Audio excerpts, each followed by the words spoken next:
My question is to Meredith Burgmann. Is it true that you were the one who first got me an ASIO file when I rang your place up in February 1971 as a first year, first term, first week undergraduate jurisprudence law at the University of New South Wales, answering a query for the anti-apartheid movement, asked you how I got involved, and you said, come round to my house at 26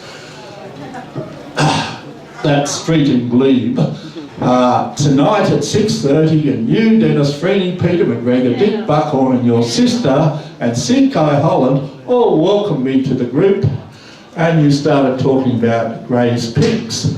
Now, going on since then, I've done a whole lot of political things in my life, so I will forgive you for not being entirely responsible for my ASIO file, but I'm led to believe it is still active, whereas yours as a retired politician is probably been put to bed by now. Can you reflect on the current state of affairs with ASIO and the East Timor case in the International Court of Justice and the refugee cases where Sri Lankan refugees are getting negative assessments without giving any reasons why? And I'll leave it at that. Thank you. Thanks, Jefferson. What did come out in the files was that our belief that all our phones were tapped was not necessarily true. Organisations' phones were tapped, so the AICD was tapped, Third World Bookshop was tapped, certainly the Communist Party was tapped. But much to my chagrin, I don't think my phone at 26 Dargan Street, Glebe was tapped, although we firmly believed it was. But there's no evidence for it. There's a lot of phone transcripts in my file, but they all seem to be when I've rung Dennis Freeney or someone at the Communist Party or someone at the Third World Bookshop. So, you probably got your own file, Jefferson. It probably wasn't my fault.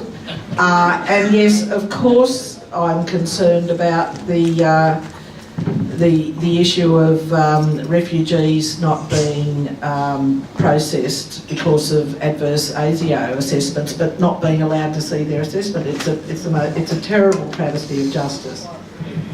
The East Timor oil case as well. Have you got any reflections on that? I can't remember. The East Timor oil case, Bernard Collaery and all those people having their... Yes, I of course, as with all of the rest of you, have written very angry letters to the government about that. That's extraordinary. The fact that the government and ASIO basically acted against a tiny nation state on economic grounds is extraordinary. It's probably the worst thing they've ever done. I presume you, Meredith and David, have spoken to a few people who were extremely disappointed that they didn't actually have ASIO files. Is that a question? And I would like a comment on that, please. In order to get the 27 people in this book, I asked over 100 people to apply for their files. So I had to do quite a lot of counselling of friends and acquaintances who didn't have an ASIO file. In fact, John Derham, the actor, was so distraught to discover he didn't have a file that he wrote a very long and wonderful poem about it. He's a right-wing conservative anyway. Kevin's beat him up at the Poets' Breakfast at the Blue Mountains Folk Festival. I think obviously people then and now, many people thought they were targets of ASIO because ASIO's scrutiny seemed to be so broad. But the thing that they were really interested in were, in terms of subversion, so-called subversion, was the Communist Party of Australia. That was the sort of main target. They didn't, but as I said before, the CPA was so connected. I mean, it was very hard to be in the left in Australia in the 50s and 60s and not have some connection to the CPA. That's how a lot of people ended up with files. But there were many other people who were just independent left activists, thinkers, etc., that who were of no interest and so didn't have a file.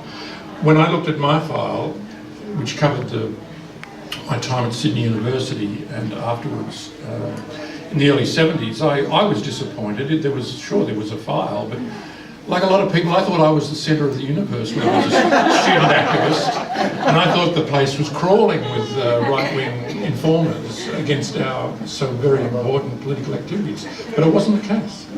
You sold out doing granny, that's why it's in peril. Thank you, Spencer. Alice?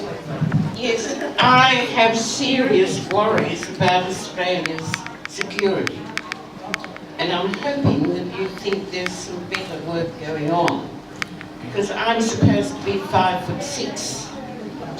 I think they'd have trouble finding me.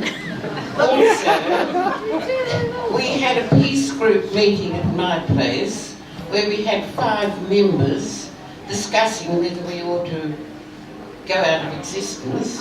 But my street was parked full of cars going to the local picture show. And I'm quite sure that all those people now have ASIO phones. Thank you. ASIO was very big on number plates. That was a lot of their paperwork. Next question, please. Yeah, my name's Brian Concannon. I'd just like to know your views on whether you think I've got a file and how extensive it could be. I believe the Western intelligence agencies are the biggest threat to the people. I believe Putin is a hero for the future. He's great for against the one world government, new world order. That's why he's being bedeviled by the Western mainstream media and blamed for the takedown of MH17, which was obviously a Zionist operation. And I've also been arrested for giving it to Johnny Howard. Got held 50 minutes to see if he wanted to press charges on me or not. And I gave it to Tony Abbott. I followed him around for a couple of minutes, saying he was a puppet of the banksters and the corporations and against the people, which he turned out to be. How extensive do you think my file would be?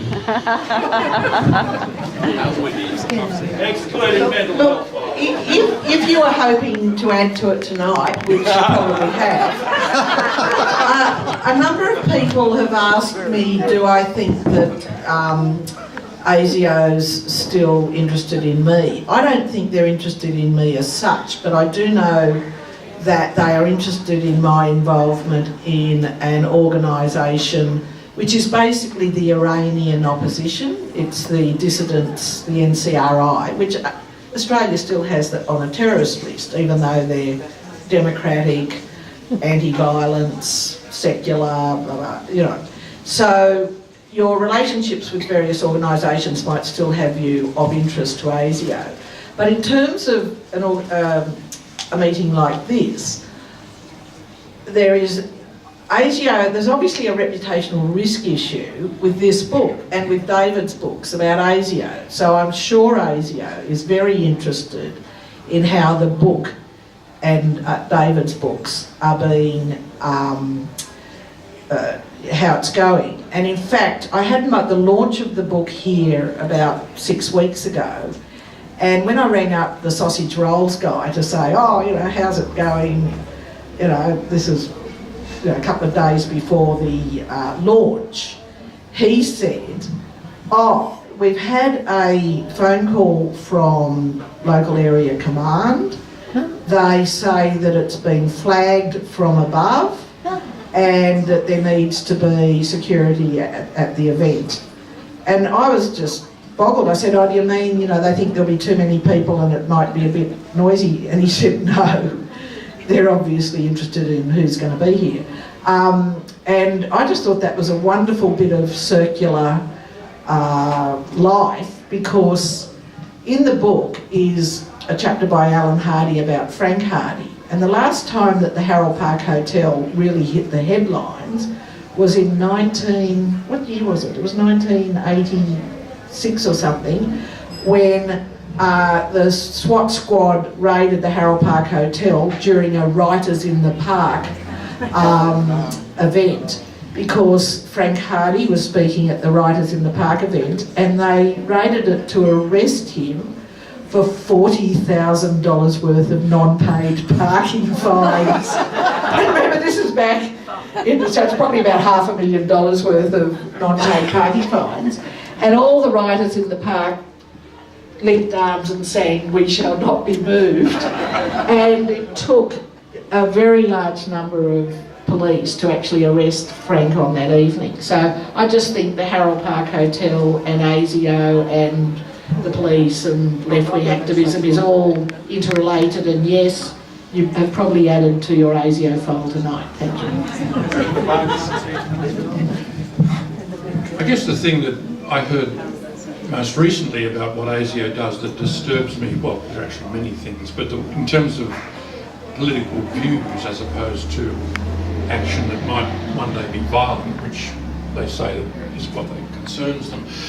That thing was that last year, 2012, a couple of years ago, it became clear that ASIO had been tasked to look at the anti-coal movement, people who were concerned about climate change and who were taking civil disobedience actions against coal mines and proposed coal mines. That to me starts to get close to the kind of stuff that happened in the Cold War, and it is very disturbing.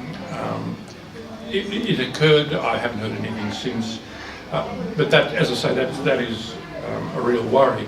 I think if you, the person who's asked the question, has been following John Howard and Tony Abbott around, I think ASIO might well be interested in you because, if you follow major political figures around, they would have all kinds of fears that you would take action against them, and possibly including violent action. So, yes, you may well have prompted the opening of a file on yourself. Do you think I'd be considered a threat or a nut job?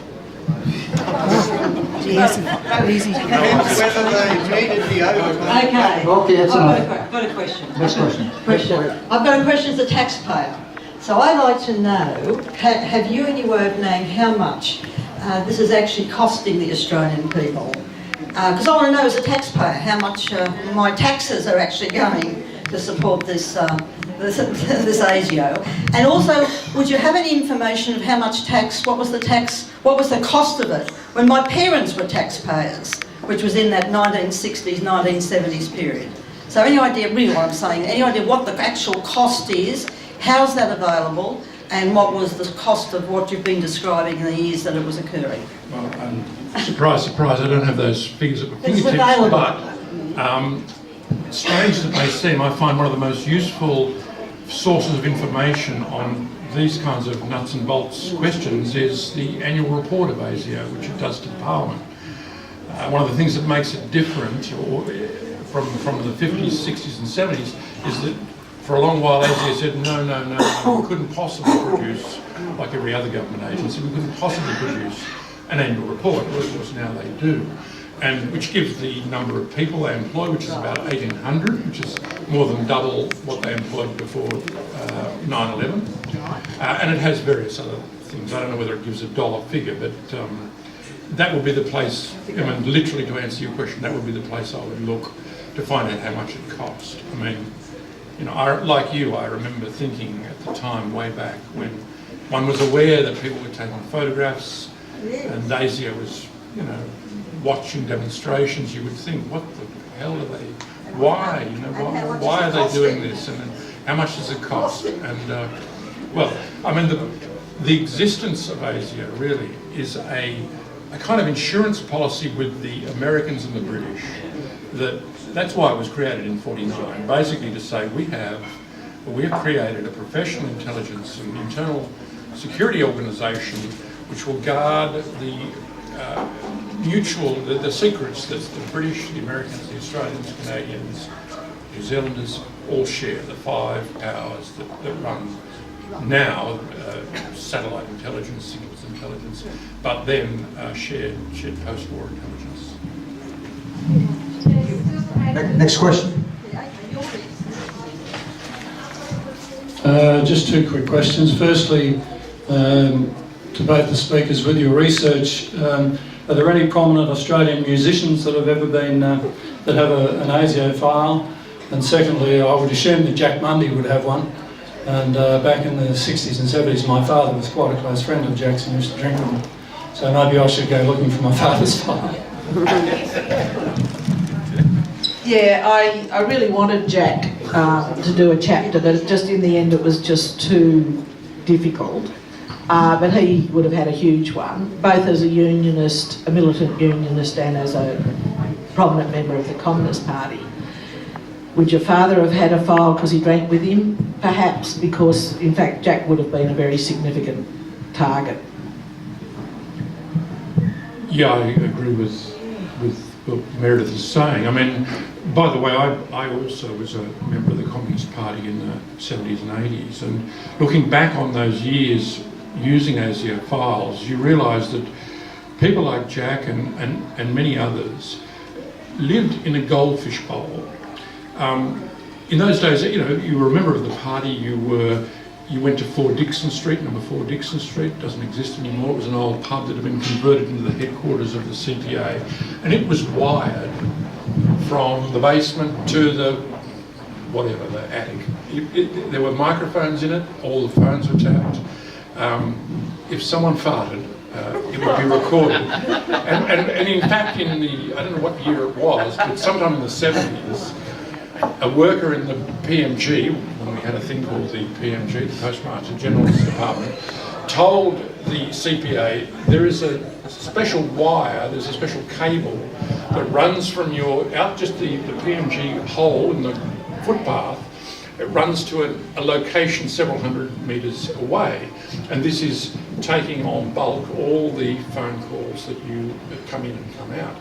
And lo and behold, the cable was found, the cable was unearthed, the cable was followed, and it led to a then empty room with a bunch of, I think, pizza cases and other things, which ASIO, I think they must have realised they had been rumbled. But anyway, that's a long answer and an off-topic answer to people like Jack Mundy, they were terrified of people like Jack, who introduced a different kind of unionism into Australia, and including a unionism that was concerned with beyond issues of wages and conditions into things like saving the rocks, which has been saved and is there because of people like Jack. And he was subject to this kind of, total goldfish bowl surveillance.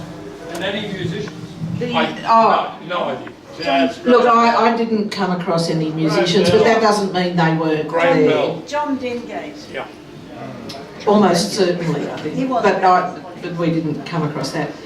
The name of the operation where they were photographing everybody that entered 4 Dixon Street was Operation Shiva. Next question. Okay. I'm really quite puzzled, and I want to ask a question that's important to me. And Meredith said we need, I think I understood you to say that we need an intelligence service because there are real dangers. If the nation decides that.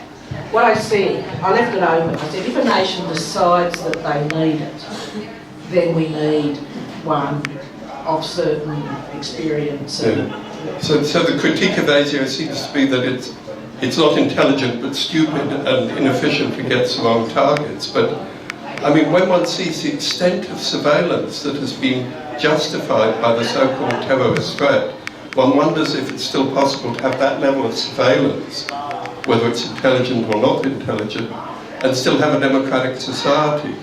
So it seems to me that we probably need to accept the idea that we don't have an intelligence service and there will be some attacks, but we'll keep a democratic society. Or do we still need some sort of secret intelligence? I don't oppose the existence of ASIO. My point is that when you invest in an organisation like that with extraordinary powers, you have to have a better than we have, system of accountability. At the moment we have an Inspector General who has the powers of a Royal Commissioner to investigate ASIO, but it is an under-resourced office. There is also a sense in which I think many of the people who've occupied the office of Inspector General have been kind of part of the establishment, the Foreign Affairs and Defence Intelligence establishment. There are other things, I mentioned the annual report. There are various things, but most of all, I mean, the prime target of ASIO in the 50s and 60s and 70s was the Communist Party of Australia. Its target was subversion, so-called subversion, whatever that means, which is a woolly concept. Today, their main concern is terrorism. I think terrorism exists. I think the threat exists. About 90 Australians have died, admittedly in the 2 attacks in Bali, not on Australian soil. But it's real. I don't think it's a joke. I don't think it's a fantasy. I don't think it's a creation. And you know, if ASIO can do something to prevent that kind of thing, that's fine. In terms of accountability, the Inspector General, which is pretty important, recently they tried to abolish that position and then went back on that decision. So you've got to watch them. There's also a parliamentary committee which could provide oversight, perhaps. Elizabeth, in her chapter, Elizabeth Evatt, who of course is a very distinguished judge, she talks quite a bit about what sort of oversight mechanisms you could have. But I totally agree that not only do you want an intelligence agency, if you decide you need one, you need it to be clever and well trained. You also need really appropriate and well-resourced monitoring mechanisms. My question follows on, I think, from that, because I've never felt the need to be protected from either of you two, because your company seems extremely convivial. But is there any evidence that, or any research that's been done into ASIO activities into looking at fascists, Nazis, or extreme right-wingers during the period that mostly we've been talking about today? Look, I'm glad you asked that. They made no distinction in my file between the Nazis and me. You'd look at a list of people who had been at a demonstration, and there'd be a long list of names, and you'd think, oh, I don't recognise a lot of those names, and then you'd realise they'd just listed all the people at the demonstration, but they'd listed the anti-Vietnam people and the Nazis all together. And then there's one extraordinary moment in my special branch file where they report that Ross, the Skull May, and his Nazi mates are sitting in a car outside my house, 26 Dargan Street, Glebe. They then report that he throws a brick through my window and that they then paint red rat on my fence. And there's ASIO sitting in their car reporting all this, and they don't stop it. And they don't even report it to me that that's who's done it. We then changed red rat to Fred rat because it sounded better. Poor old Fred. ASIO always said, and it was always said by the Liberal governments, that it looked equally at the right and the left. That was never true. And the thing that really was their downfall was that in Australia, particularly through the 60s, there was a sub-faction within the Croatian community that really did let off bombs, mainly directed against the Yugoslav embassy and prominent Yugoslav figures. ASIO never really got on top of that because they thought that the quote-unquote security threat in the Yugoslav community came from the left, not from Croatian nationalists. The Ustashi, as our friend says. And so this was the origins of why Lionel Murphy, as the new Labor Attorney General in 1973, went to their headquarters and demanded to know, what have you got? He was concerned that possibly with even a kind of fantasy that they were working with the Croatian nationalists. And in fact, the sad truth was they had very little information on the right wing and the extreme right wing within the Yugoslav and Croatian community, because all their attention was on the left wing. That's what they thought was the quote-unquote security threat. So yes, having said that, if anyone ever wants to write a history of Nazism in Australia, there are some useful files that exist, but the vast bulk of files in ASIO's lockers are 99% on the left. Last year alone, there were 350,000 warrantless interceptions of Australians. Now, we don't know who it is, and I took heed of you saying at a certain time a certain kind of person would draw attention, but on this scale it seems to be not so selective. what I've learned also from Stratford, intelligence agencies are very often being employed to intercept activists and also feeding the NYPD information in order to collect revenue for petty crime, not matters of national security at all. Are you worried that in Australia we are going the same way? I guess my main research has been on internal security rather than what's called signals intelligence, which is the American National Security Agency, and the Australian collaborated with that. My concern with them, without having the specific knowledge, is that what they tend to do is scoop up vast amounts of electronic signals, telephone conversations, whatever, and then sort out what they want afterwards, and then sort of metaphorically chuck it all away. While in fact ASIO has a number of accountability mechanisms on it, in Australia there is almost nothing that has ever been investigated into Australia's signals intelligence. So I don't know whether that's happening, I really don't. But I do know that that is a kind of area which is a worry, and Snowden's material has shown that. Fergus McPherson, I'm speaking on behalf of my deceased and eccentric father Douglas, who, from the perspective of a spy, and I'm going back to the previous question and back way before the last one. My father, who was a conscientious objector, or rather a pacifist, but enlisted in the Second World War to fight Nazis, was outraged when the Skull and his mates were appearing on television and elsewhere. Rang up the Jewish Ex-Servicemen's Association and said, "Come on boys, let's get our matter candles out and go and give it to them." And we noticed as children that shortly thereafter some rather large black vehicles had turned up, and he went into the granny flat and spent some time in there. Next thing we know, his profile is in a Nazi uniform in the Women's Weekly. So some time later he levelled with us and said that he had been enlisted by the Special Branch, Fred Longbottom, whose son I know, to spy, attend Nazi meetings, and subsequently the Nazi clique were locked up for stealing typewriters and other things. They then sent him off to spy on the Vietnam movement by attending at the Gordon Anglican Church, where there was a progressive minister holding meetings of 5 or so anti-Vietnam operatives, or activists, 2 of whom were ASIO spies, my father and another one, who reported on each other. He then decided to give it away, since he was quite anti-Vietnam himself, and subsequently stood twice for Parliament on that sort of platform. That's a very interesting story, thank you. Thanks. Your assertion that people like Bob Santamaria has access to their services, would it be still true of today that perhaps the right would still have such a pally relationship with ASIO?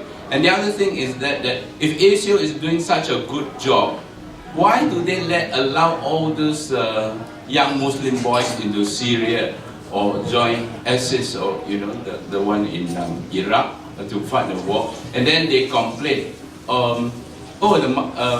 they are out there, and the mom also doesn't know, they've gone fishing, but they are out in Iraq or in Syria, in Syria. And also the recent return of that, what is his name, Musa Gaetano, or the Italian guy in Melbourne. Surely they would have a better track than being fuddled over things like that. In terms of the right today in ASIO, there's no evidence that I'm aware of that they would have that kind of relationship with political forces. I mean, the main concern I would have is that the government may use or want to use ASIO for its political objectives, the Howard government or whatever. But I don't imagine, I mean, I'm have studied the right in Australia, and I think that they're very powerful, and I don't know that they need ASIO at this stage to dominate things. And you asked how come ASIO allowed young Muslim boys to go to Syria? Well, the answer is they can't stop them if someone is heading overseas. So there's no reason. They haven't broken the law. If they want to fly to Turkey and go over the border, then that's their business. I mean, what happens then if they take part in that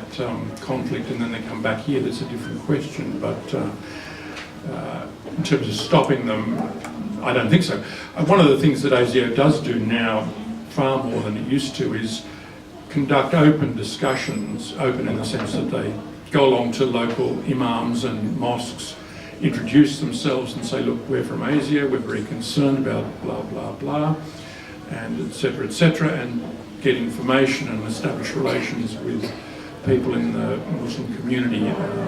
And as far as I understand, make it clear that we are not anti-Muslim. We understand there are people within your community who may commit dangerous and violent acts, and that's our concern. So, and I didn't hear what the third question you had was. Sorry. Look, the other part of your question was about, what are their successes. I had a talk to Dylan Welch, who's the Sydney Morning Herald guy who broke a lot of the stories, mainly coming out of Melbourne, about terrorism plots that ASIO actually stopped. And I said to him, well, do we really think that they actually were terrorism plots that ASIO got intelligence on and then managed to stop? One of them was about a plot to blow up a sporting event in Melbourne, and he, who's a left-winger and everything, he said, yeah, he thought that actually they probably had intercepted genuine terrorist plots. Now, you have written a book about ASIO where you have shown ASIO as full of people not so intelligent. Now, my question is, do you think ASIO would now start a fresh file on your book? Well, as I said, I think they've been very interested in the book simply for reputational risk issues. They're obviously interested in events like this. My file, as far as I'm concerned, it was still going in 1996, so I haven't been able to access it after that. As I say, I don't think they're terribly interested in me now, except in I'm sure that they're interested in my activity in support of the NCRI, which is on the terrorist list in Australia, and I support them and think they're a totally good organisation, so I'm sure they're interested in that. But mind you, Australia's the only country in the world that has them on the terrorist list. My question to both speakers, do you think it would be a good idea to privatise ASIO?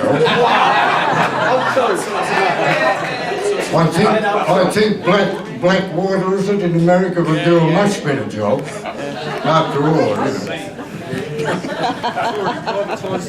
Certainly not Blackwater, they're hopeless. Well, as a strong supporter of the public sector, I'd have to disagree. I don't think they should be privatised. Maybe we'll go to the barricades demanding that it remain in the public hands. With the recent budget cuts, is ASIO going to be cut in half or anything like that? No, I'm sure that hasn't happened. I don't have I mean, the fear in everybody's mind, including the Abbott governments, and I'm sure it was the same with Rudd and Gillard, is that if something happens, if there is a terrorist bomb, the finger will be pointed to the government and to ASIO to say, well, what did you do to try and prevent this? So there is, I can't, as I say, I don't know the figures, but I'm sure the budget of ASIO hasn't been chopped, basically because of this fear that something may happen. Another bombing if it does. Well, ladies and gentlemen, that's it. Please show your appreciation for two wonderful speakers. And also give yourself a clap too, because the questions were excellent.